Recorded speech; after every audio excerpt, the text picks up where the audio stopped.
Welcome to the 2021 Bringing Americans Home Research Panels, presented by the James W. Foley Legacy Foundation.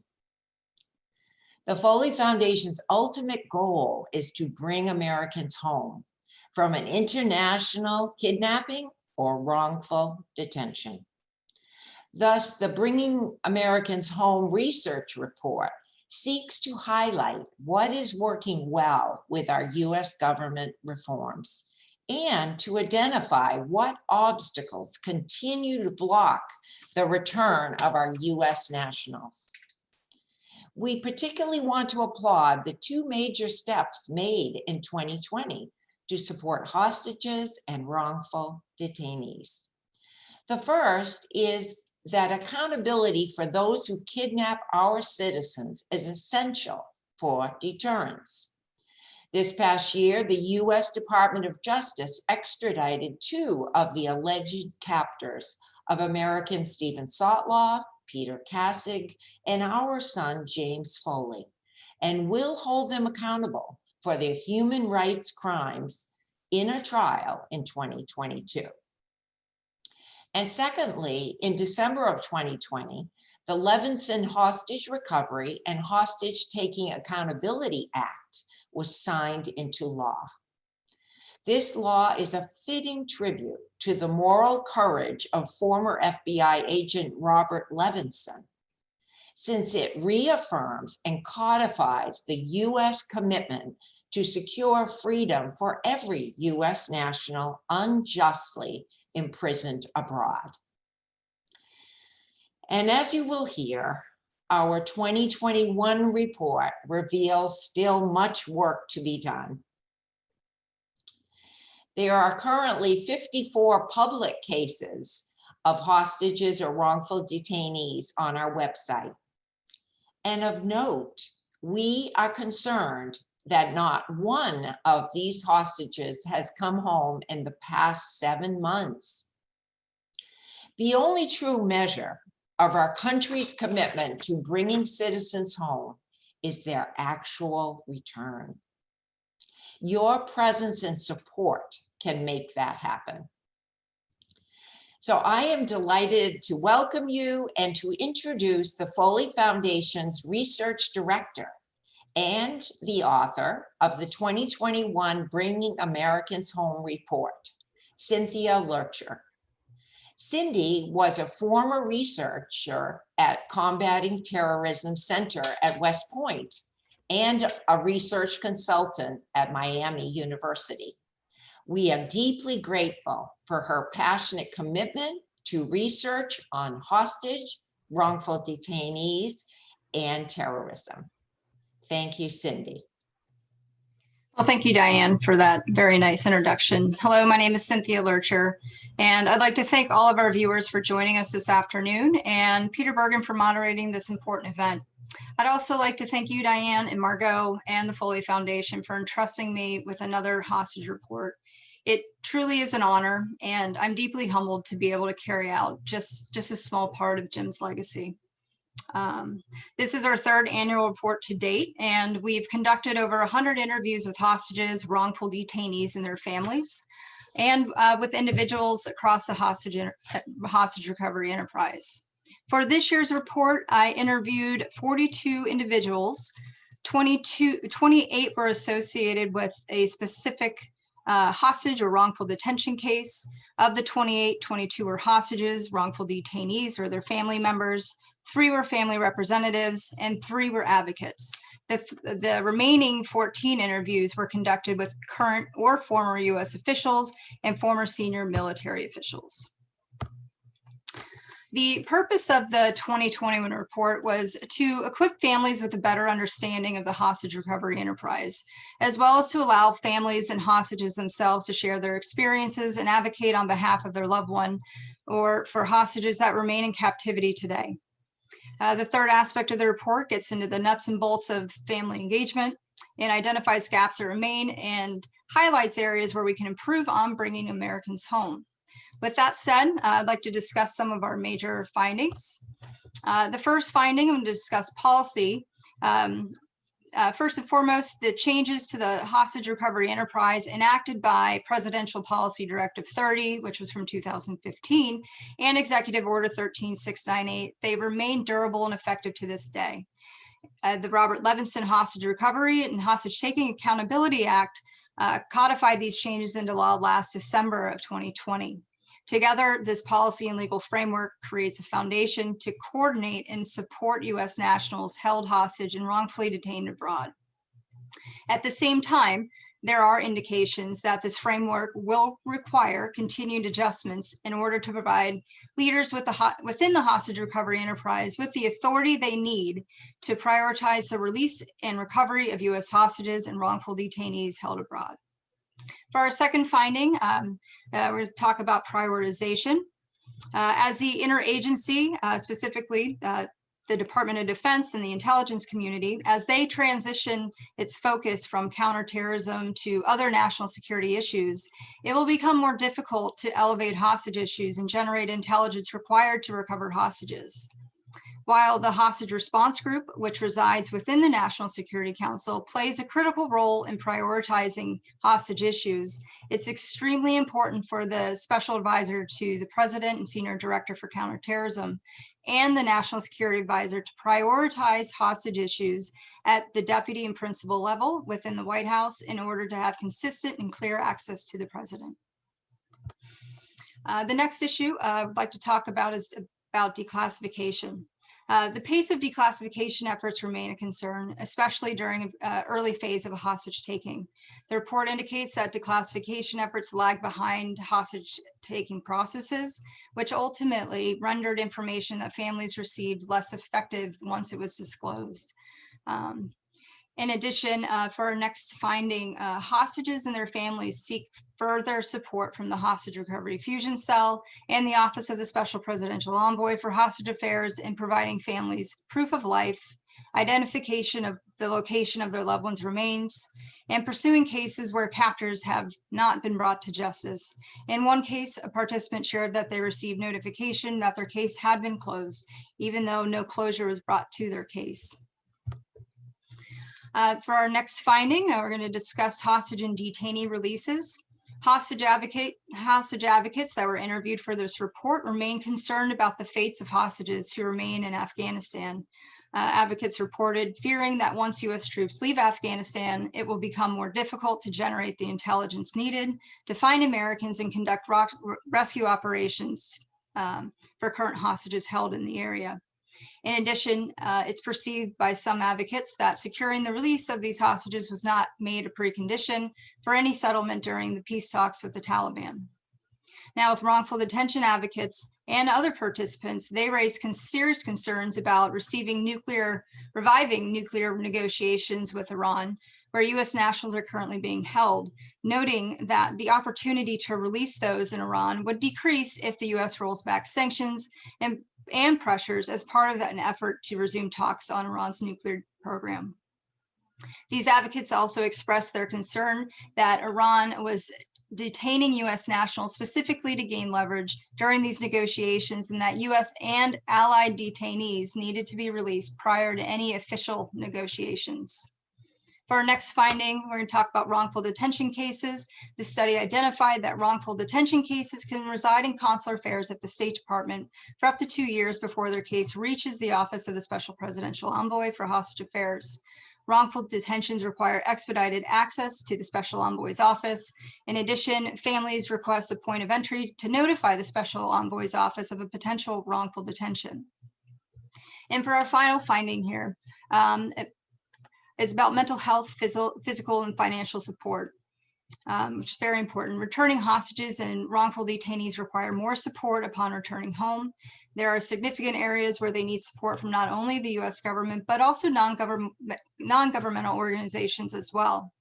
The U.S. government should explore both how it can help address these critical needs and whether the government can provide greater support and resources to non-governmental organizations to help address these issues. So those are just some of our findings. Please check out the rest of our report on the Foley website for a more thorough discussion on hostage and detainee issues.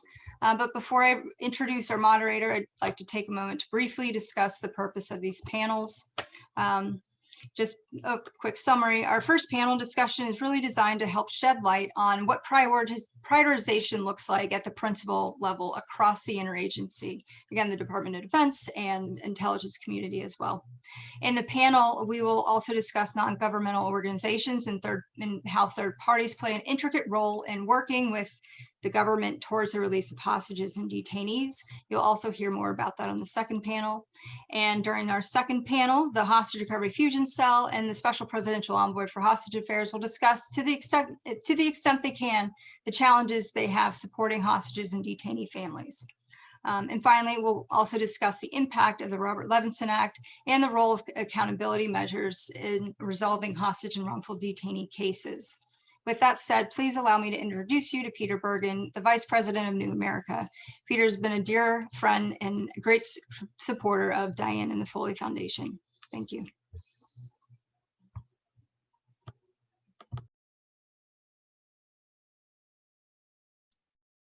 Thank you, Cynthia, and congratulations on the very thorough, authoritative report on this important issue. We have 4 panelists. One is Robert O'Brien, of course, was the Special Presidential Envoy for Hostage Affairs before he became the National Security Advisor. He is going to, he's sent us a short video because he was unable to attend due to a scheduling conflict. We also have Chris Miller, who was the Acting Secretary of Defense, and then also was deeply involved in hostage affairs, both when he was the Director of the National Counterterrorism Center and also Senior Director for Counterterrorism at the White House. And we also have Mickey Bergman, who is the Vice President and Executive Director of the Richardson Center, which has been absolutely a critical player in providing third-party interventions into these very complicated situations and getting Americans home.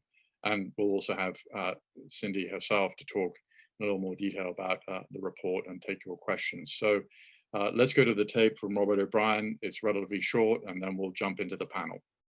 Thank you and Dr. Foley for inviting me to join you for this event. The Foley Foundation is doing great work in publicizing the plight of Americans wrongfully held by governments abroad and as hostages. And you've done great work in bringing them home and reuniting people with their friends and their families. I know that James is looking down on you from upstairs with pride in his heart at the great work that you and many others are doing in his name. So thank you for all of your efforts on behalf of Americans held captive overseas. Margaux and Cynthia, thank you for the excellent work on the report that's being published today and it's being launched. It'll be of great benefit to American policymakers and those of us involved in trying to bring our fellow citizens home. As Special Presidential Envoy and as National Security Advisor, I work very closely with Secretary Chris Miller, with Sarah Levinson, with Mickey Bergman, and with Ambassador Roger Carstens. And I'm honored to be on the stage with them today. They are 100% committed to bringing Americans home, and have done great work on that behalf. So thank you all for your work as well. When the Foley Foundation webpage is opened, there are 3 photos of hostages. I know those hostages well. I kept the photographs in my pocket, along with those of many others, every day that I served as the SPIHA and as the National Security Advisor. These 3 photos are of Austin Tice, Paul Overby, and Siamak Namazi. I truly believe that I could have brought all 3 of them home. I did my best, but I failed them and their families. And there are other Americans who will not come home alive, but who deserve to rest in peace in their native soil. And that includes Jim and Kayla and Peter and Stephen and Bob, who's been away the longest. To all the hostage and detainee families with loved ones overseas, I did my best. I wish I'd been more successful, but I'm now and have passed the baton to a new team, and they're going to work as hard or harder than I ever did. And we're not going to give up hope that you're going to see your loved ones again.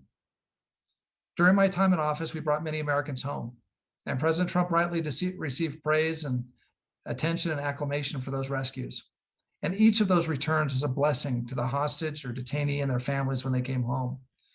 I was fortunate to have played a role in many of those rescues, and they constituted victories for the families and for the hostages and for our country. But as I look back, I don't think of the people I brought home. I reflect on those who still await a reunion with their friends and with their families. And I think of the family members that must live every day with the uncertainty of having a husband or a father or a brother or a son or a sister or mother or daughter who's held captive overseas. I'm certain that President Biden, Secretary Blinken, and my successor, National Security Advisor Jake Sullivan, are committed to bringing the hostages and detainees home. The fact that the new administration retained Roger as the SPIHA demonstrates a seriousness on this issue. Now, it would be presumptuous of me to give any advice to President Biden, to Secretary Blinken, to Jake, to Roger, or Chris, but I will share 3 takeaways with you from my experience in the 2 roles as I work to try and bring Americans home. First, we must have a whole of government approach to bringing Americans home. This sounds elementary, but it's not easy. Departments and their subcomponents have missions that do not put the hostages first. And that's not because any one person in government doesn't want to bring Americans home. It's because the hostages are not their singular priority for their department or for their agency. Only Roger, for example, in the State Department, has the rescue of Americans as his only task. To bring the regional and functional bureaus and their great resources to bear on this mission requires Roger to break some glass and demand, as Churchill put it, action this day. Roger's singular focus on hostages and detainees will not make him popular in the halls of the Truman Building, but it's critical. At the HRFC, Chris, you'll need to take a similar approach with the intelligence agency, getting them to put hostages on the top of their collection priority list. You'll also need to encourage both law enforcement and military to constantly spin up plans to rescue hostages and detainees, even if those rescues may not receive a green light or the chances of getting them greenlit is remote. At the NSC, sub-PCs and PCCs will not be sufficient to move the bureaucracy. Deputies committee meetings and principal committee meetings are required to make the hostages and detainees a true interagency priority so that the interagency and the whole of government understands that bringing Americans home is a top priority of President Biden. Second, each hostage and detainee case is unique, and the solutions are thus different for each individual being held captive overseas. We obtained hostage and detainee releases through military raids sometimes, often by our special forces, and in other cases by relying on the special forces of our allies. We relied on third countries to negotiate on our behalf using diplomatic channels in certain cases and intelligence channels in other matters. We met directly and negotiated with captors where it was appropriate. We used well-known humanitarians and former officials to serve as intermediaries in some cases. We used prisoner cases in others, but only where the person released by the United States was nonviolent and where their term or a sentence was coming to an end. Open-mindedness on how to approach each case and creativity is critical to bringing our fellow Americans home. The one caveat is that government-paid ransoms are a short-term fix that result in more pain and misery for future hostages and their families. They create a market for hostages and are bad policy. Third, the hostages and detainees require advocacy, and no one advocates for hostages and detainees like their own families. You have a unique moral authority, and our senior-most officials care what you think, and they care about what you say, both privately and publicly. Be respectful of them and their time, but continue to be persistent in advocating at all levels of government for the hostages, from the President, the Secretary of State, and the National Security Advisors, down through the bureaucracies, all the way to the FBI agents who show up at your door to brief you or to inform you of news of what's happening with your loved one. I pass the baton as SPIHA to Roger and as NSA to Jake, but I continue to keep the hostages and detainees in my thoughts and prayers. And I continue to hold the baseball cards of the hostages that I didn't bring home at the end of my term with me. Diane, thank you again for all that you, Dr. Foley, and the foundation do to help our most vulnerable citizens who are held abroad. May God bless our hostages. May God bless our hostage families and detainee families. And may God bless the United States of America as we continue to engage in this important work. Thank you very much. I'm going to turn then to Chris Miller, and sort of jumping off some things that Robert O'Brien said.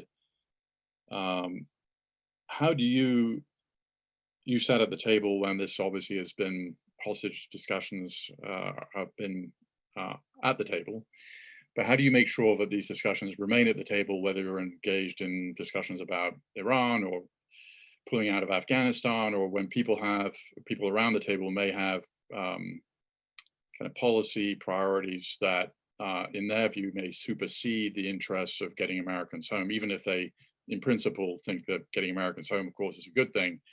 But when they're looking to do some other kinds of activities with a country that's either wrongfully detaining the, Americans, or has some ability to get American hostages home. Thanks, Peter. Chris Miller here, everybody. I have to say it again. Boy, I have a doggone face for radio. Robert is way too humble. I don't think anybody's ever going to outwork him. I was enormously privileged to serve with him for a while. Quick answer to your question, Peter. It comes down to the SPIHA and the head of the HRFC, or his or her representative at the FBI, and then the senior director for counterterrorism, to have the moral courage to sit there against some huge personalities and not let people forget that despite some efforts to look at the big picture, if you will, we have, when America's involved, you have to guarantee that it's there. I just wanted, my experiences are dated right now. I've been out of government for 5 months. I found, my experience at the Department of Defense dealing with these issues unbelievably motivating, but also just some days crushingly frustrating at the tactical level, where the units and the individuals responsible for either collecting intelligence or planning for operations to recover our hostages, you find no one more committed, or you're just unbelievably impressed and motivated to see their fervency and their commitment. When you get to the mid-level, you will find a group that's enormously passionate and committed, that is sufficient to maintain momentum and to make sure the issues are being addressed. What I found, and I'll be crushingly honest here, is at the highest levels, there was a general misunderstanding of our obligations to those that are being held over against their will overseas. And Robert mentioned it briefly about all the priorities that you have, but that's no excuse. And I don't know if that's an education issue. Cynthia, I think your report just nailed it. I think the 4 bins, I just highlight 2 things. The Department of Defense receives $715 billion, that's with a B, $billion a year. There's this talk now that the Department of Defense needs to focus on great power competition. That's, we could argue all day what that exactly means, but I believe the Department of Defense with that much money can walk and chew gum at the same time. We established the world's premier hostage rescue force after our people were taken in Tehran in 1979. That force has been committed to counterterrorism and hunting down terrorists. But let's always remember, their main mission is hostage rescue and hostage recovery, which they do extraordinarily well. I'd just like to highlight, maybe for future consideration on the next report, there's a canard going on out there right now that the way you find hostages is by following terrorists. That I want to see the data on that before we make that one of our principal, findings, because when it comes down to intelligence collection, there's a full menu of other capabilities beyond just what we've done in the past. And in closing, I just like to highlight, Karen's online. He's going to yell at me, probably blow up my phone texting here in a minute. But I think the Levinson Act is just absolutely brilliant and great advancement. The biggest frustration I had oftentimes was who's in charge. And we haven't resolved that. We have a federated approach. That's the way our government works. I understand that. But when it comes down to, I'd like us to move beyond personalities, which frankly worked extraordinarily well in the 3 years that I was involved. We all got along. We all had some pretty visceral arguments at times, but I think we got to the right place. But I don't think we can rely on personalities. And I think the Levinson Act is the first step in that. But at the end of the day, the frustration I would have with it is we need to have someone responsible. who gets they use the cliche, who gets the rose pinned on them. And we kind of talk about it, but we really haven't resolved that yet. In closing, I just think, Cynthia, the point you brought up about Mark Farrick's being held in Afghanistan, Pakistan region right now, and those that are being held against their will in Iran are critical issues. And due to the Foley Foundation and this enormously talented and committed and passionate group that is involved in these matters, I think we just have to keep keeping on and keep the pressure on and keep visibility at all levels to guarantee that they aren't left behind. So thanks for the opportunity to say a few words. And at this time, I will zip my lip and go mute and stand by for questions. Thank you so much for having me be part of this. Thank you very much. And so, Mickey, obviously the Richardson Center has been doing this for a long time and with some success. And can you reflect on kind of what the role of outside organizations are in this process? Obviously, you don't want to get so far ahead that somehow, you know, you're not the government. You obviously have to coordinate with them, and sort of it's a fine balance. And maybe also give us some examples, if you can, of some cases where third-party engagement in a particular case was really helpful. Well, I'm thankful for the Foley Foundation and New America for putting this together and including me. I know we have a short time, so forgive me, I'm just going to dive straight into it. I've been very lucky to be working with Governor Bill Richardson, who has a long and known career of negotiating the release of wrongfully detained people. To clarify, we are a non-government, a non-profit organization. This means that we work on behalf of families at their request and at absolutely no cost to them. And it's clear, as you said, Peter, we do not work for the US government, but we do inform them of our efforts. And we do coordinate with them, especially when it is helpful for a specific release. As a third party, we do negotiate directly with captors. From my perspective, the hostage enterprise of the US government has three important pillars. The first one is bringing Americans home. The second one is taking care of families. And the third one is disincentivizing the taking of more Americans. And it is critical, by the way, that the efforts to disincentivize are not done at the expenses of those already taken. And happy to talk a little bit more about it. I know Chris has been involved in that effort as well.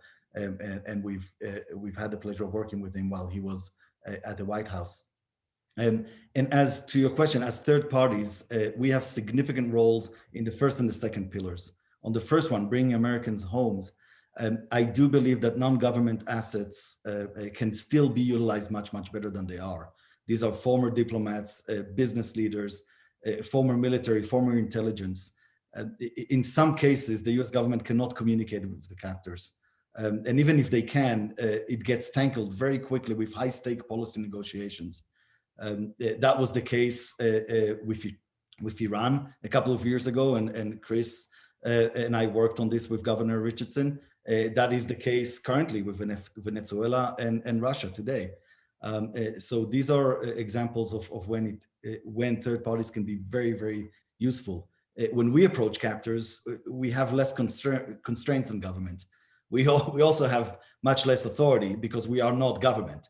So policy negotiations are absolutely irrelevant and they're off the table. Instead, what we try to do is often isolate the issue on a humanitarian level. Sometimes we're able to solve the case ourselves. In other times, we negotiate an arrangement with the captors of what we refer to as mutual humanitarian gestures that we then present to the US government for their decision.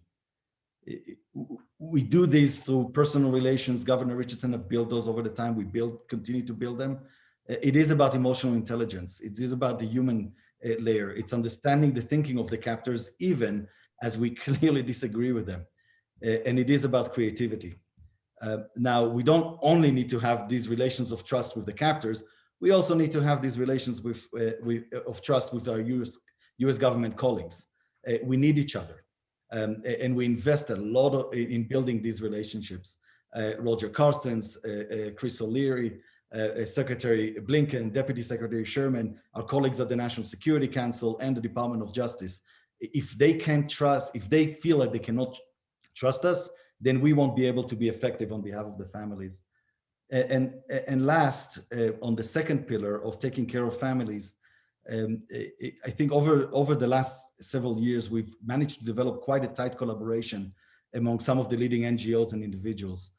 We did it by clearly defining amongst ourselves as non-government our specific missions and our core competencies. And we build trust amongst each other. That's with Hostage US. It's of course with the Foley Foundation and individuals like Eric Lepson and Luke Hartig. We've had different scenes, including Peter, you participate in some of our gatherings of non-government assets. This helps us to be really honest and have honest conversations with our government colleagues, flagging gaps and finding solutions. Both we do it informally as a group, or we do it individually according to the circumstances. I'm happy to go further, but I'll stop here and bring it back. Cynthia, I think, explain for us, because I think it's not, unless you're involved in the hostage enterprise, it's not often clear that we have hostages sort of taken by jihadi groups or other kinds of groups, and then we have what was termed wrongful detainees. So try unpack for the audience a little bit what a wrongful detainee is, and also explain to the extent you can, how does the U.S. government treat these two different cases? In both cases, the victim is being held against his or her will, but the government obviously has kind of slightly different approaches. And are there suggestions about how the approaches could be improved, particularly for the wrongful detainees? Sure, thanks for that question. It's the way that the U.S. government views a wrongful detention versus a hostage really comes down to one particular definition: who conducted the kidnapping. Was it a non-state actor, meaning a terrorist organization, a militant group, in some cases pirates, and even in some forms some criminal groups as well? Whereas a wrongful detention, these individuals are taken by state actors and they're held by foreign governments.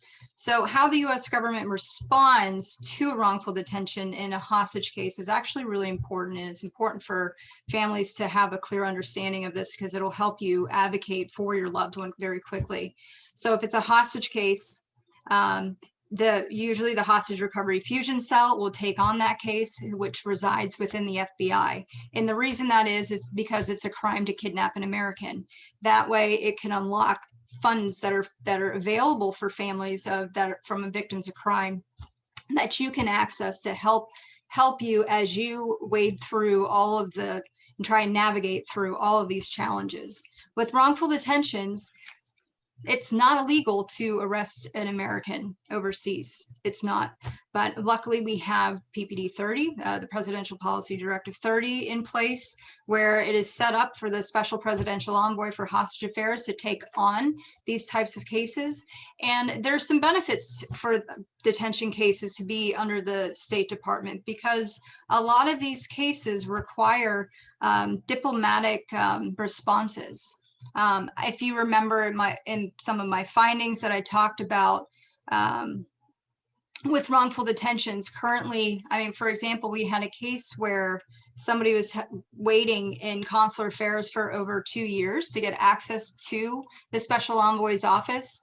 Well, why does that matter? Well, their case is sitting alongside thousands and thousands and thousands of other lawful detentions.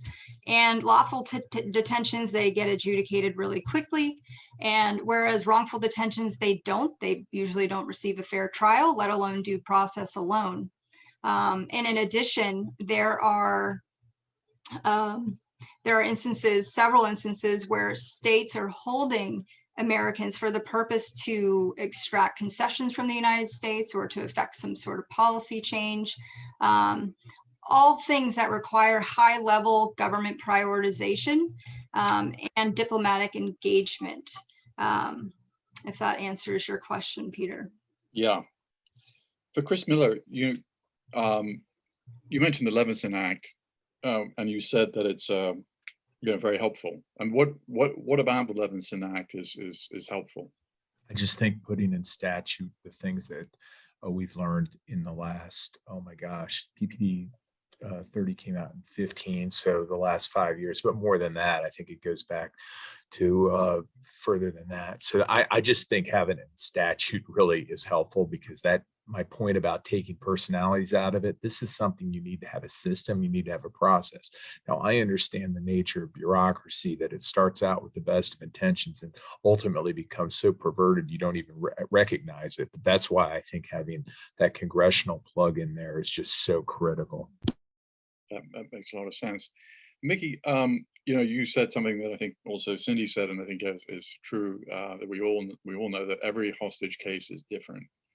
And Chris Miller just mentioned the Mark Frericks case, who was kidnapped by the Akani network in Afghanistan.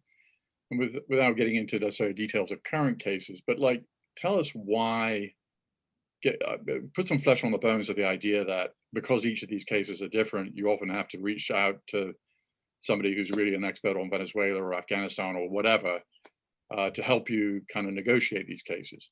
Yeah, I would say a couple of things. First, to just follow up on Chris's comment about the Levinson Act. One very, very tangible element that has already been very helpful to families is the categories that are being set for determination of wrongful detention. We've been able to work with families, specific cases, real cases right now, in trying to navigate through that. But it gave, for the first time, it gave a pathway of how families can actually work that determination through the US government. It's still far from being perfect. It's still behind. I think congressional funds needs to follow so SPIHA can have the resources to do this quicker. But we've been successful in some cases. So that's just to follow up on this. And to your question, Peter, there's some times that we've had to be very, very creative in solutions for this. Very often when a captor takes a prisoner, and I'm talking now about a sovereign state for a second, first of all, they don't come to you clearly with a list of, oh, here's what we want in return. Because from their perspective, that will be admitting that the prisoner is a political prisoner. In order to do that, we need to build up on our personal relationships. Sometimes those relationships, or most of the times, they're built way before the moment of crisis.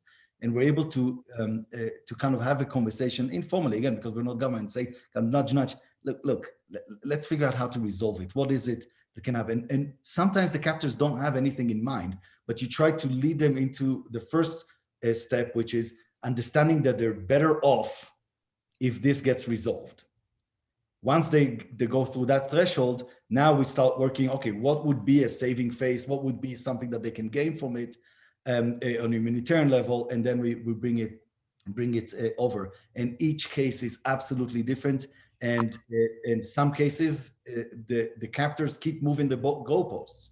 We're seeing it in some of the cases that we're dealing with now. And it's very, very hard to do. And we need to learn how, what is the negotiation style of the North Koreans? What is the most important principles of the Iranians when they negotiated? How is that different from the way the Venezuelans are and the Russians are negotiating, which are just examples of some of the cases that we're active in now. That's very helpful. And Cindy, just bouncing off that again, so our audience kind of gets a better understanding of the issue. I mean, what are some of the wrongful detention cases that the Foley Foundation is sort of focused on right now? Give us some examples so we understand how this problem exists. Well, as we've all been saying, wrongful detentions are very unique and very different, and everybody and the length of time of people's captivity is also very different. So when you've got a new case coming in, a lot of families are just trying to grasp what's going on and trying to orient themselves within the DC area itself. But with your longer cases, some of the case, like what's really important that I want to express, working towards their release, like they face enormous amount of challenges, and it really has to do with prioritization, as what Ambassador O'Brien just spoke about, that prioritization requires a whole of government response. For example, when there's ongoing negotiations with hostages or wrongful detention cases, just understanding that there's other national security interests within the US government, that they're communicating those interests across the hostage recovery enterprise. It's so important. There are times when there's other US equities and they interfere with ongoing negotiations. And not only does it set back their cases, which can set back years, but more importantly, though, it can have a negative impact on the hostage or the wrongful detainee themselves. So I can't speak directly on individual cases due to the confidentiality of the report, but I believe Margaux could be able to explain that a little bit further on the specific cases. Thank you. Now we have some questions from the floor. I think one of the questions is, and this is always a dilemma in these cases, about families, having the dilemma of whether to go public or not. Often the cycle is saying nothing, and then if the case goes on for a long time, the families kind of essentially say, we've got nothing to lose, let's go public. But and of course the government tends to want to have things to be private, and everybody doesn't want essentially the price of the hostage, whatever that negotiation point. That can change if there's a lot of publicity around the case, and so publicity can also get people released. So, did you get into that in the report, and where do you come down on this question, Cindy? I'm unmuting myself. Not in this report specifically, because it is such an important issue. And number one, deciding to go to the media is your family's decision. Only your family's decision. You should never feel pressure by the US government or anyone else to go to the media, because it is such a useful and impactful tool for advocacy of your loved one. I strongly recommend connecting with somebody that is familiar. Find a media advisor that has an understanding of the geopolitical background of what's going on in the region your loved one is being held, and also somebody that has an idea, has the ability to speak with people within the US government to make sure that they're getting timely information. That is so critical. But usually like the gut instinct is to go public right away. I understand that, but there's strategy in holding tight for a little while, but there's also strategy in going public quickly. It depends on the case. And that's why I think it's so important to connect with one media advisor. You can reach out to many NGOs, Foley Foundation or Hostage US, Mickey's organization. There's plenty of people that are very familiar with this issue, and it's critical. And being able to control the narrative of your case is essential, because if there's misreporting out there about your loved one's kidnapping and it's inaccurate, that could impact potential rescue operations if the information isn't clear. So it is very important to have a strong narrative, work with a media advisor, and that's somebody that has the ability to reach out in the government and understands the geopolitical context of what's going on in the region where your loved one is being held. If I can jump, Peter, if that's okay. Yeah. Because it's a very, very important thing, and we spend a lot of time with families on this. As you said before, every case is for itself. There is, in some cases, we see two different windows. The first window is as soon as somebody has been detained, there is a window of time, typically it's short, in which the issue can be resolved very quickly, because the captors don't really want this. So they're just looking for a safe face, make it a non-issue, and get going. And if they don't do that, when we enter into the second phase, then it's about the false accusations, and we're getting into this whole issue of trials and stuff like that, and we go into a longer term thing. But what Cindy said is absolutely right. Engaging with the media is important thing to think about, and there's individuals, I would add Eric Lepson into this, that works with families pro bono constantly with this. But sometimes it's really important, because there's false narratives in the absence of, the family want to stay quiet in order to try and see if it gets resolved quickly. There's a vacuum in which the captor is creating a narrative, and we have that. We look at it in the cases of Venezuela right now. At least in 3 specific cases of Luke Denman and Aaron Berry, as well as Matthew Heath, in which the story and the narrative that has been conveyed by the Venezuelans, it makes things problematic, even for our own US government, to come through the narrative. And it's important for the family and to get help, not only the family on itself, but the US government, to set some of the records straight on this, so there's a clear narrative. So I just wanted to kind of add that, because that's a very, very important point. This is a question, I think, for Chris Miller, so on the Levinson Act, Mark Denman says there are 11 factors to use in determining if a US national is wrongfully detained, but there is a kind of big caveat based on the totality of circumstances.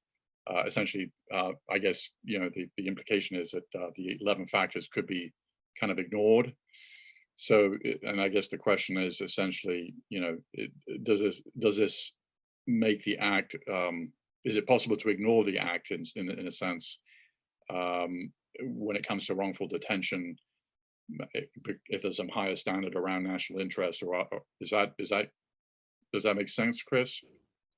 Yeah, I mean, every single statute has some sort of waiver in it. That's why I think that connecting what we're talking about with the role of the family and how public they want to go it's a perfect, actually great question. I know that's why you're the greatest national security professional of our generation, Peter, on this. I was trying to, it doesn't work on Zoom, but I do mean it. And thanks for going on this, but that's just such a critical question.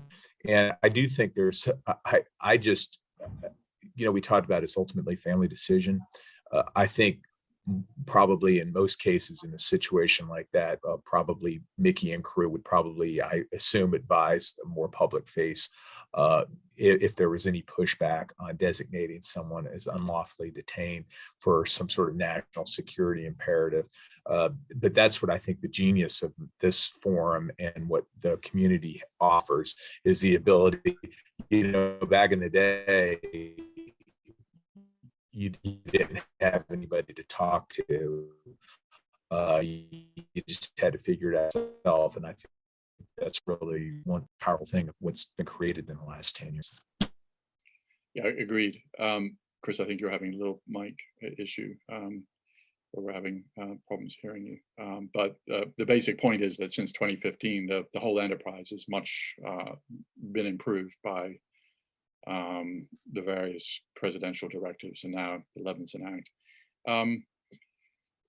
We've got, we're running a little over time. I was, can you hear me now? Thumbs up. Yes, it's still a bit tricky. Cindy, a specific question for you. What about Americans held in detention or on travel ban situations in Egypt or Saudi Arabia? Obviously, we've got some American citizens in Saudi Arabia who have been sort of essentially, I mean, there's a well-known case right now, Saad al-Jabri, who is a senior Saudi intelligence official. Two of his children and other members of his family have been held essentially against their will in Saudi Arabia. How do they fit into this rubric of wrongful detention? Mickey, Chris, feel free to jump in also. Sure, I'd be happy to answer that. As the Foley Foundation, on our website, we have a map that indicates all of the wrongful detentions that we consider. And in those wrongful detentions, we include legal permanent residence. We also include travel bans, exit bans, or house arrests. And as a foundation, we react and treat that as just as a normal wrongful detention. And I'm happy to report when I do interact with the Special Presidential Envoy's office, they do as well. There's no difference. So every American is a high priority, and it's all of our priorities. And I hope that gives you a sense of peace there. Mickey? When we talk about American citizens, we have to also fold in permanent residents of the United States. Because even though they're not citizens, they do have all the rights of American citizens short of voting. And we do have quite a few of those in trouble in different places. So we're trying to be helpful, even though their original nationality sometimes takes place. And that also is an added complications when we have dual citizenships, because we view them as Americans, but sometimes the country where they're kept in are viewing them as only their citizens, and it's a different kind of story. And the last thing I would add is we talk about the government, our government efforts. We're talking about third-party efforts like the Richardson Center and others that exist there. We also need to give a note to foreign governments, allies who are helping on this, both on substance and in support of families and of efforts to actually get Americans back. One of the prominent such supporters are the government of Qatar or the government of Norway. So it is worth it to mention that. And I think Chris can probably talk a little bit more about our intelligence allies for the US, the more traditional ones, that how do we collaborate with them also in the efforts of bringing back Americans. Okay, well, thank you very much, Mickey, Cynthia, and Chris. And we're going to move to the next panel. Tell us a little bit about your job for those who don't understand it completely. And how do you advocate when you're at the State Department and everybody's got their own kind of particular issues that they're working on? How do you elevate the hostage issue, the wrongful detainee issue, in a way that it gets heard? Hey, Peter, thank you so much. First off, greetings from Doha, Qatar. I'm here with one of my staff members, Joan Sinclair. We're trying to get some good stuff done here. I also want to spend just a quick second thanking Diane, Margaux, and Cynthia for bringing us all together. I appreciate their efforts on the path of those that are wrongfully detained and held hostage. And also congratulations on their 3rd annual report. Additionally, I just want to say thanks to the entire crew out there, my fellow panelists. There's probably not a week that doesn't go by where I don't call Mickey Bergman at about 8:30 at night when I'm heading home to ask him for some advice, or call Eric Levinson over the weekend to ask for some advice. And I usually get much more than I bargained for. And sometimes that's not a pleasant conversation, but Eric's always been good to be very brutally honest with me. But it goes the entire span. Everyone from Robert O'Brien, Jim O'Brien. There's an incredible crew of people out there that are trying to make this happen. And although I could spend more time thanking everyone, allow me to say that to answer your question about what we do or what I do in my job, I would say one part it's made easy by what we've started to grow as the hostage recovery enterprise. If my job is specifically to lead the diplomatic efforts to bring people home, in a way, things start to morph out a little bit between the relationships between the HRFC, the SPIHA office, and the HRC, excuse me, the HRG. And that's not a bad thing. I think we're really starting to work together. We're trying to build those sinews between all 3 organizations. But even more broadly, if you were to ask me what I do, I try to bring Americans home. I try to take care of the families. Those came straight from Mickey Bergman. We were talking just a few nights ago, and we were amazed that our first 2 go-tos are the same. My third is, I used to say it was to build out the enterprise, but now I get to say it's to implement the Levinson Act. And so when I think of what I do every day, I focus like a laser beam on trying to work the interagency, work the building, work all of our partners to try to get that effect. But I'm also concentrating on giving love to families. I spend probably 2 to 4 hours a day talking to family members, giving them updates. And I also I try to work on trying to expand the partnerships that we have by implementing the Levinson Act. When I think of the hostage recovery enterprise, I'm thinking of not just the government, but I'm thinking of NGOs, third-party interlocutors, believe it or not, the media.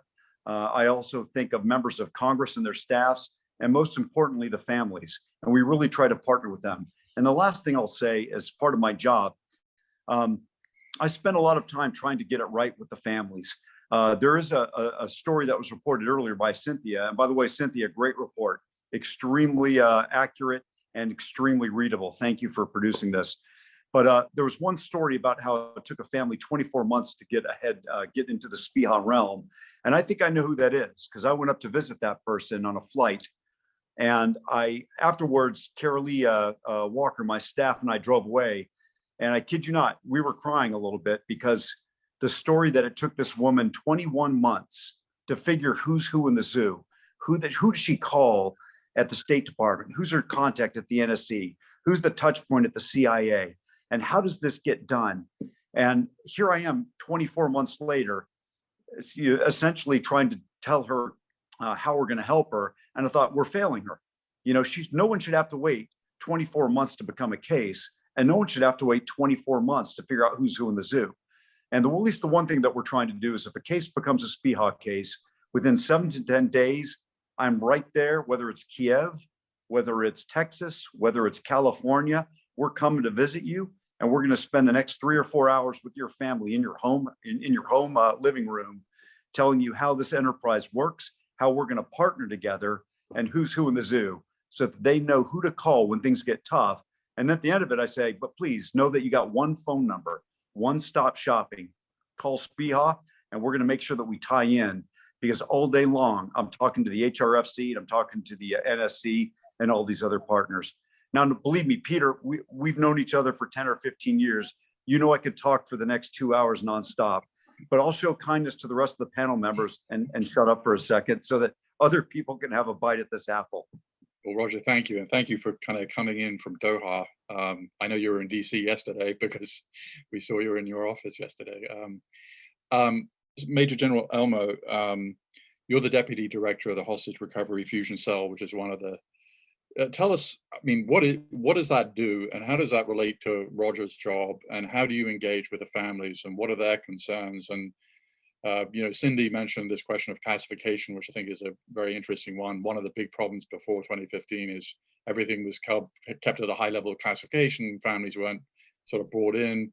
Is that one of the big changes that we are declassifying very specific pieces of information for families so that they understand kind of the situation of their loved one? Yes. Hello, everybody. Great to see everybody who all work on the same goals. It's good to see everybody out there on the panels as well as the participants. I'm David Elmo. I'm one of the 2 deputy directors here at the Hostage Recovery Fusion Cell. The other deputy director comes from the Department of State. He's Colonel David Diamond. Chris O'Leary is our new Hostage Recovery Fusion Cell director. He's on travel right now. He's working some of those important contacts and partnerships with our military entities that people have referred to as needed to sustain and maintain. Great, distinguished 30+ year professional career in counterterrorism within the FBI and within the military special operations. If we need to get something done, I can't imagine a better person than either Roger Carstens or Chris O'Leary helping us out. So I'd like to also state that we are grateful and to just take stock of this last year and what we have done. Yes, we've talked about Levinson. Yes, we've talked about the extraditions. We've done all this within the COVID. This 3rd report is an excellent report. These reports help us get better incrementally every month, every year. I also want to broadly state thanks for helping us keep continuity with the SPIHA office. I know that many were involved in helping us retain Roger over the last year, and I think that level of continuity is critical. It's been noted in prior reports, and we really, really benefit from not changing horses so immediately during administration changes. So the HRFC is now in its 6th year. We remain the U.S. government's interagency epicenter for hostage recovery strategies, information, family support, and victim assistance. We coordinate, deconflict, synchronize all elements of the US government.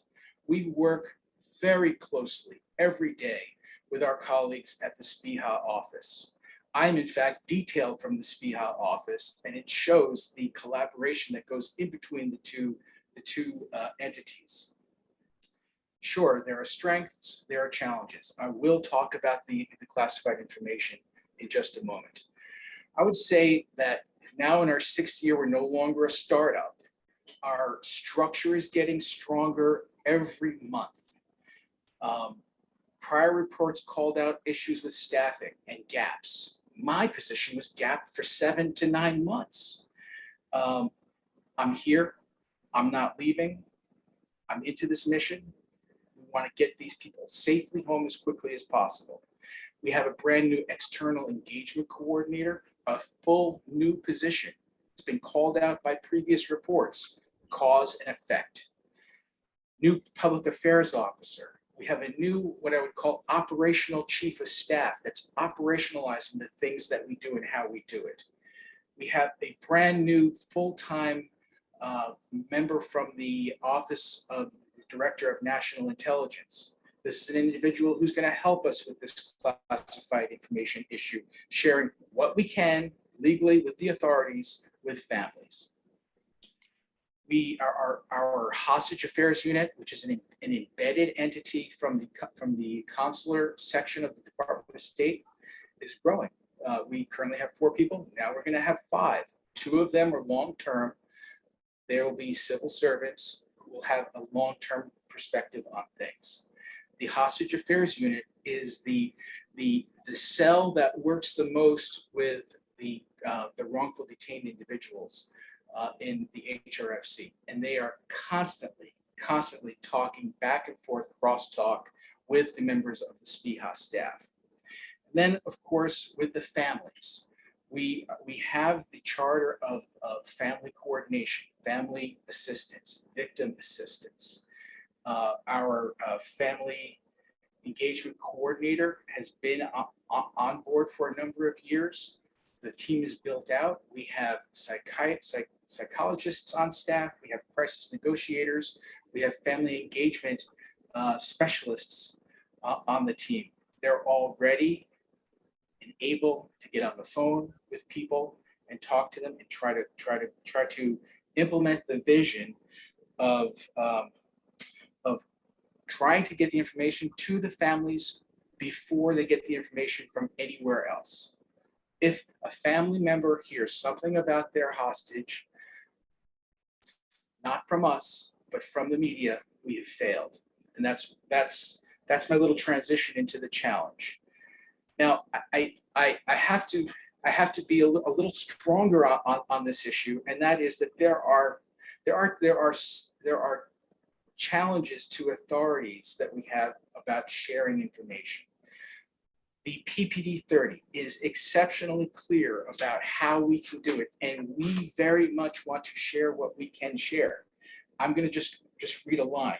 The United States government will share with hostage family as much information as possible, mindful of the reliability and credibility of the information provided, and the need to protect the safety of the hostage integrity and recovery efforts of any ongoing investigation, intelligence, sources, and methods. Shortly stated, even in the HRFC, we can't always get all the information, let alone when we ask to declassify, to share things, that information is owned by a different group. They don't always say, oh yeah, sure, you can give that, because they're concerned about their sources and methods, their authorities, damaging the collection ability. So it's not as easy as it sounds. It is a challenge. It was in the first report, it was in the second report, and it was in the third report. Make your own conclusion about year 4. I do want you to know that we are aware of it, we're working it, and we're trying to implement as much of PPD 30 and the Levinson Act and the prior EO 13698, excuse me, and we really want to work with the families on that. I have more to say, but I think my time's short. What I would love to encapsulate at some point later would be how we worked well, how we showed strength with family on our recovery back in last October 2020, when we recovered a hostage from Africa, Western Africa. But because that was a case study in how to do it. We got it right, folks. Thank you. Thank you very much, General. So Sarah Levinson Moriarty, thank you for being here. And we all understand that, or your family's been through so much. So what do you think is would have the biggest impact in deterring hostage taking in the first place? And I guess a related question is, Diane Foley began, noting that the two alleged murderers of her son and Steve and the others Americans are, going to face trial. Accountability seems to be pretty thin. And we all want accountability, but obviously the governments who wrongfully detain people, it's hard to hold them to account, and terrorist organizations exist in countries like Afghanistan or Yemen that, it's hard to hold people to account. So is accountability key to deterring, or is there something else? Thank you. And first and foremost, thank you to the Foley Foundation for the report and for having me part of the board of directors. And for having me here today. And thanks to you, Peter, and to New America for the opportunity to be here and to answer this question. I also just want to acknowledge my nerves, because I think it helps to acknowledge them, to be such part of a distinguished group of people on this call today. I spoke to two of my sisters. I'm a big family. There's 7 of us. And each separately reminded me of my dad's wisdom. If you aren't nervous, then that would mean you don't care. Both separately suggested that. So I'm going to take my nerves and run to answer your question. But when we first started our efforts, it was 14 years ago, trying to bring my father, Bob Levinson, home in March of 2007. We didn't know who to talk to. We didn't know who to trust. We didn't know how to navigate the complex system that is our government. We didn't know the difference between a hostage and a wrongful detention, because my dad could have fell into either category, and we didn't know which one we wanted him to be part of, or even how to get the different factions to speak to each other. So we had over several years to go through trial and error.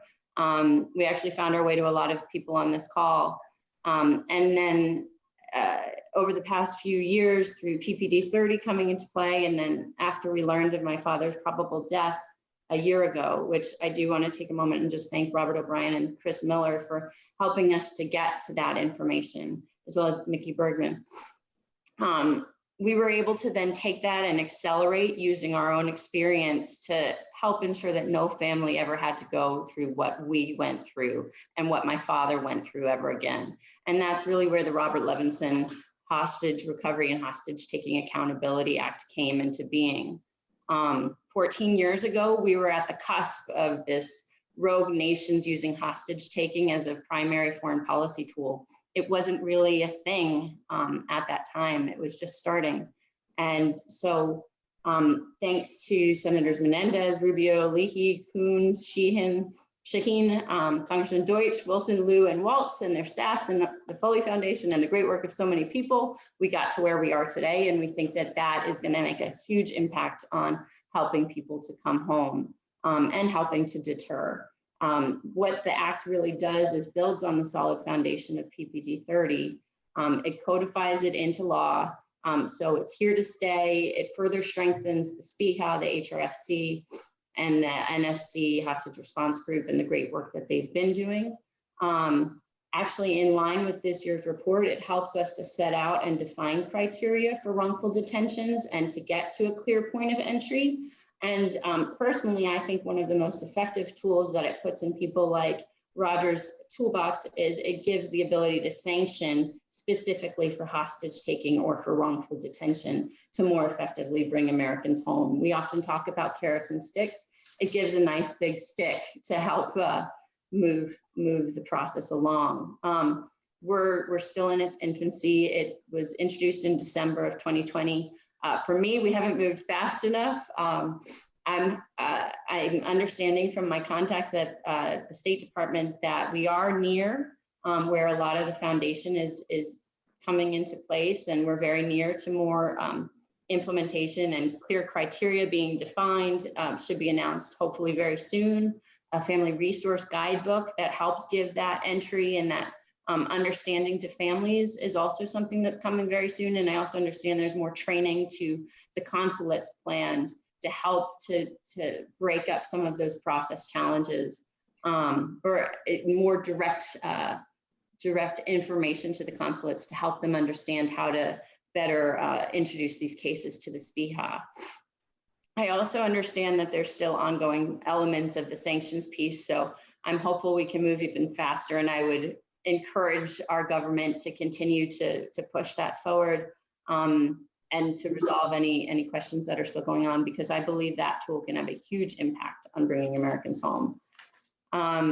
Also in line with the findings, I understand that they're working to bring a mental health professional on board into the SPIHA office, combined with some of the things already happening in HRFC.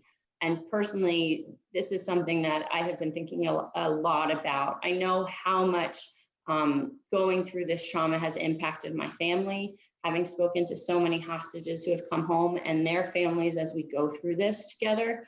I know it's a critical next step for helping those families to heal and helping those hostages to heal. And even just a few days of that captivity, I think makes such a painful impact on our people. And that's why I believe that the Levinson Act needs to have started bearing fruit yesterday.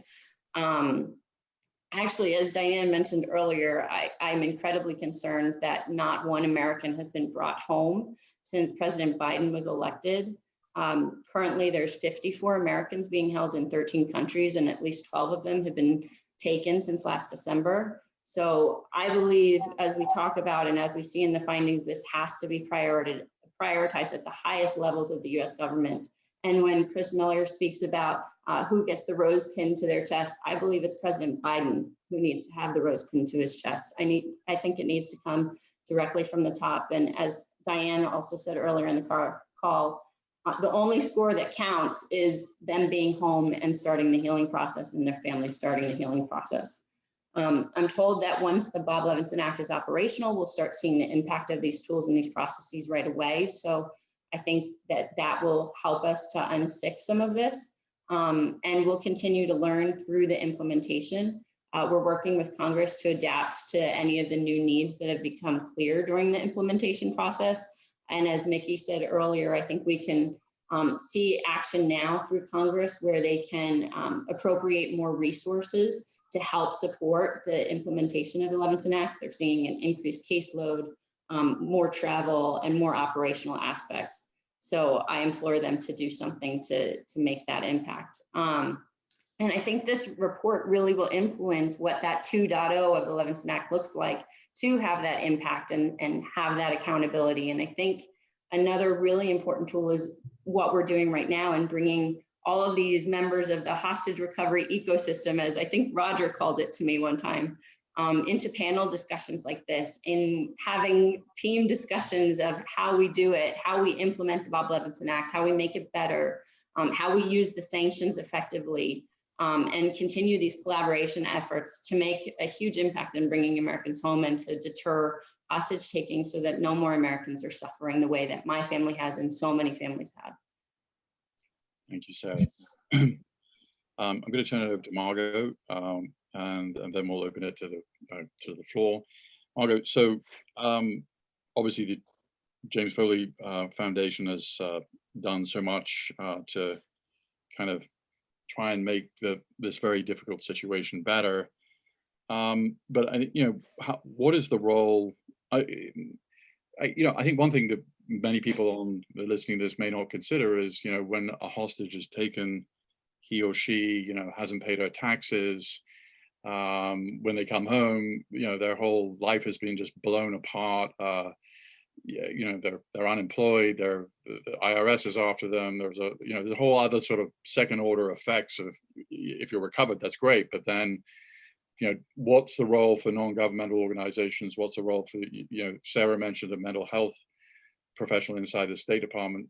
That obviously is, but that's in the middle of the process. What happens after you're released or kind of set free in a military operation?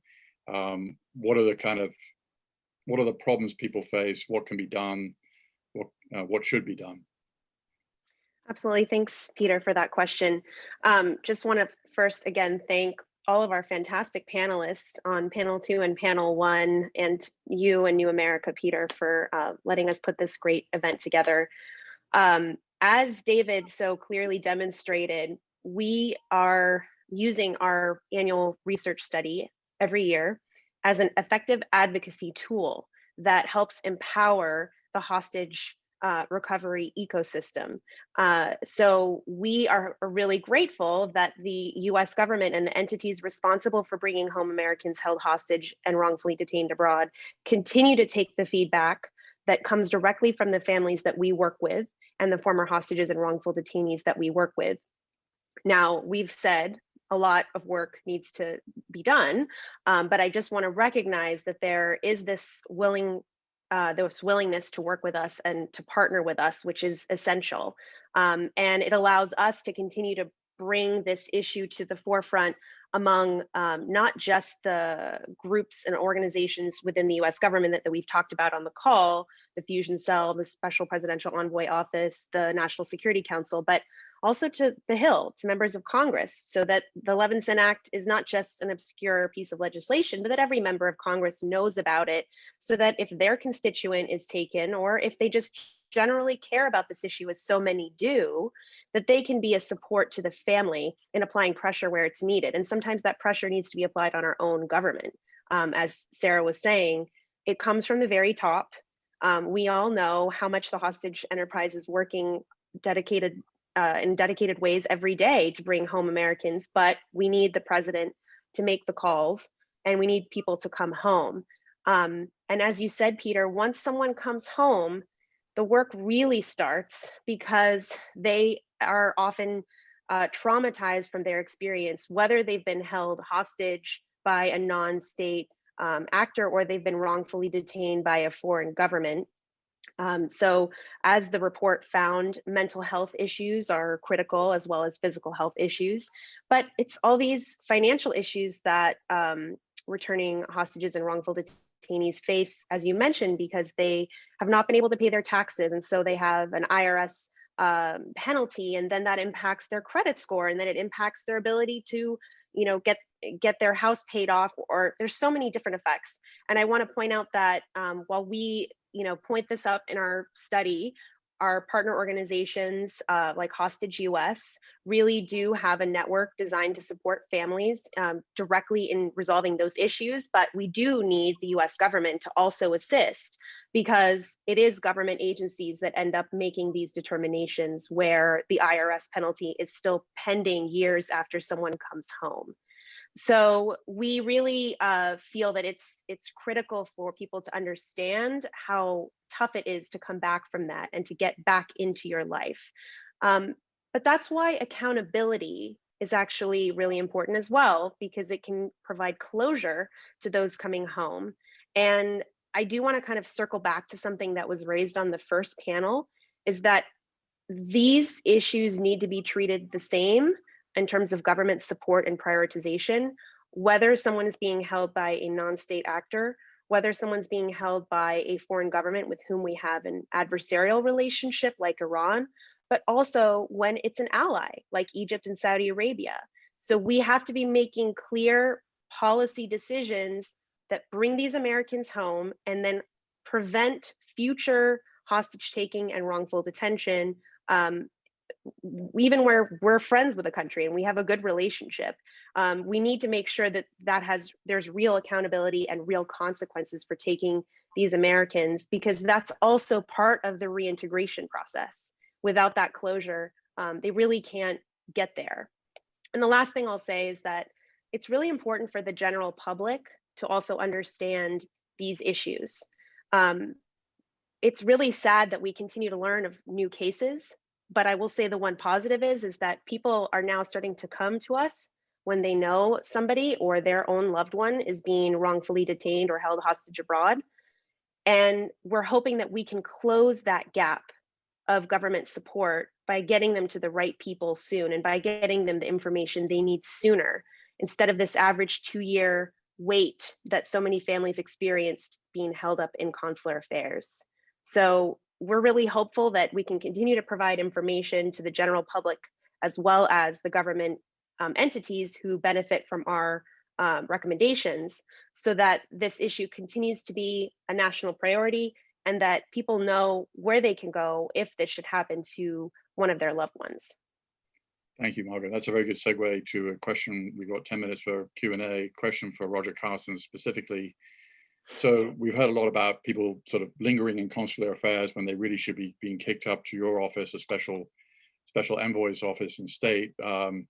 What is the criteria for that to actually happen? And the question also asks, are those criteria public, or is this sort of kind of each case is different? How does that work, Roger? A fantastic question. It's one of those things I would love to have talked about earlier, but I knew I couldn't hog all the time there. If you want to take a look at the criteria that we're currently using, it is publicly available. It's in the public law that the Levinson Act became on December 28th of 2020. We use all the criteria now. It's actually been a fantastic resource for doing what we do. It's actually sped up the process. We currently have one case that took 10 days from flash to bang before the person was taken. 10 days later, using the Levinson criteria, it became a SPIHA case. So if you want to see how we're doing business right now, it's consular affairs, SPIHA, the embassy in question, the regional bureau at the State Department Bureau, getting together and just crunching through the Levinson Act criteria to determine whether it's going to become a SPIHA case or not. So kudos to everyone, Diane, Foley, even New America, everyone who's gone in, put all their efforts into building the Levinson Act and turning into public law, because it's already providing results now. General Elmer, picking up, you mentioned the case in West Africa. It sounds intriguing. What can you say about it?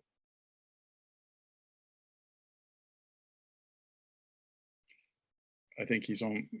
Yep. It's always better when I talk when my mic's not unmuted. So this case occurred just a couple months after my arrival, and it was the first big event that I was involved in at the cell.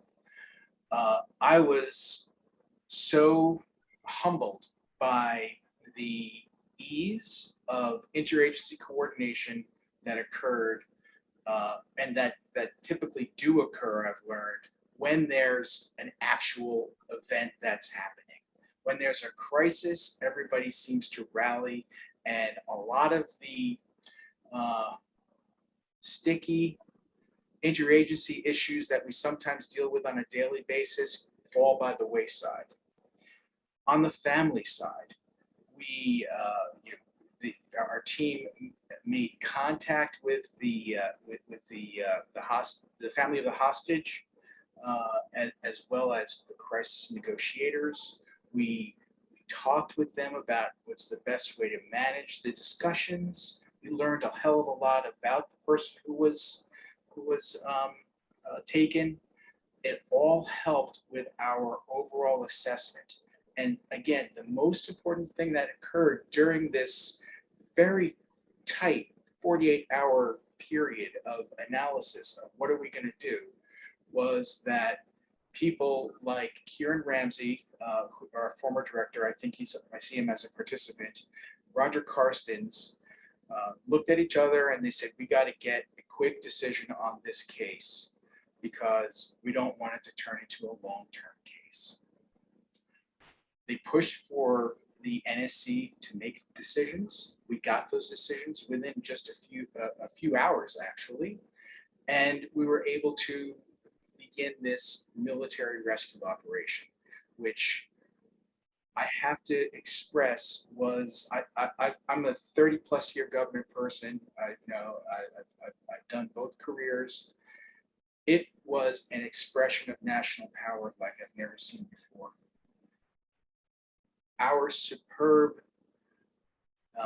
special operations forces, diplomats, FBI personnel, hostage negotiators, family advocates, intel personnel all came together, and it was a work of art, frankly, to see it choreographed.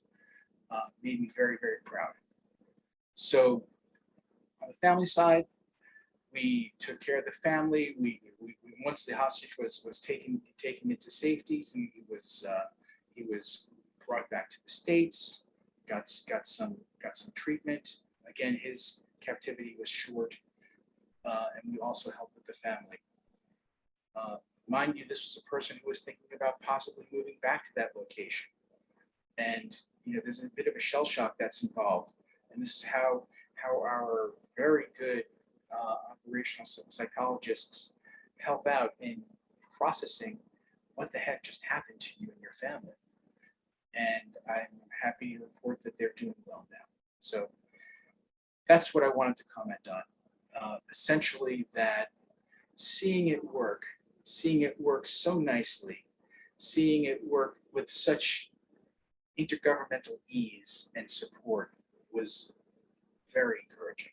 Thank you. Well, we've got time for one final question, which feel free, anybody on the panel, to respond to, which I think this is a very good question.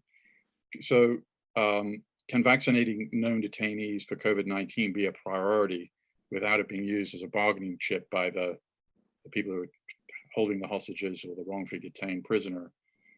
This is such a huge stress point for families and detainees at present. And so, Roger, any thoughts on that, or anybody on the panel? I'll jump in and then see if anyone else wants to add in. I think we have put in an enormous amount of man hours since November of last year, trying to work through the interagency, trying to work with the pharmaceutical companies, working through our protecting powers to try to find a way to do this. And it's been incredibly frustrating, mainly from a legal aspect. If I'm not a lawyer by trade, if anything I've ever been through in my life, this is in a way convinced me that I made a good decision not to become a lawyer. These things get tied down into things that you can actually see everyone's point of position, from the pharmaceutical company to all the interagency players, be it HHS or the Department of State. And at the same time, the bottom line is we're failing here. We are failing to get vaccines into the arms of those who are wrongfully detained in Iran, Venezuela, Russia, fill in the blank. We're not getting it done right now. And it's I go to bed every night knowing I failed 40 plus people in bringing their loved ones home. And this is an additional, I think, a bit of weight in all of our shoulders that we're just not getting this done. Can I ask you a follow-up there, Roger? Wouldn't like the ICRC, the International Committee, the Red Cross, be a kind of a neutral party that could do this? They could. It gets into whether they have the abilities to garner the vaccines from the manufacturers. And a lot of it gets into the indemnification issues from the manufacturers into those who get the shots in the arms. In a simple world, I think if you could, as they say, a box of vaccines fell off a truck and you just sort of made it happen, that would actually, at this point, have been the most preferable way of getting it done. But actually trying to adhere to the laws that we're required to follow, whether it's ICRC or whether it's the State Department, or whether it's even another country using vaccines manufactured either in a third country or in their own, the legal issues have proven to be quite challenging. We're still on it. We still have about 4 or 5 people who work this every day, but we're just not getting there after these many months. Any other thoughts from the panel before we close? If I may, I think one other important finding from the report that I was reading is just the idea that Americans should be put first before any negotiations happen. I think this is a really important point. I think they should be a precondition of any deal, of any peacemaking process. Otherwise, we lose all of our leverage in being able to get them home, and it makes it that much harder. So I just want to reaffirm that's a strong belief. By the way, Sarah, can I pick up on that, which is, if you're doing a negotiation with a sort of hostile entity, and they can't do something that's that easy, which is releasing somebody, then it does kind of call into question their ability to do the bigger negotiation, right? There's a reason that prisoner exchanges are always kind of part of a confidence building measure, right? With whether it's a terrorist organization or a hostile power. Absolutely. And Peter, you asked if we have final comments. Can I get 30 seconds, if I may? Yeah. I find it interesting that my good friend Sarah said she was nervous to speak with all these distinguished panelists. And I know I speak for Chris Miller and Robert O'Brien and Margaux and all these other quote unquote distinguished panelists. And it's really the other way around. When I look at people like Sarah and I look at Diane Foley and I look at Margaux, I look at you. I mean, the hostage recovery enterprise or ecosystem would not exist without Sarah Levinson, without Diane Foley, without all of you that have been advocating tirelessly before there was anything even to pull us all together. So really, thanks to all the family members, and thanks for all those like Sarah and Diane and everyone else who've really put their time and efforts on the line and the reputations and everything to make this happen. And thanks also, Peter, for all you've done to support these efforts too. These reports are excellent. They really are a guideline to how we need to change and adapt over the coming years. So kudos to all those on the panel, but also to those who felt a little nervous to speak, because in reality, you're the rock stars in this enterprise, not us. Well, on that note, thank you, Ambassador Carstens. Thank you, Margaux, Ewen. Thank you, Sarah Levinson Moriarty, and thank you, General Elmo. And thanks to the audience for tuning in. And thanks to the Foley Foundation for making this happen, and particularly Diane Foley.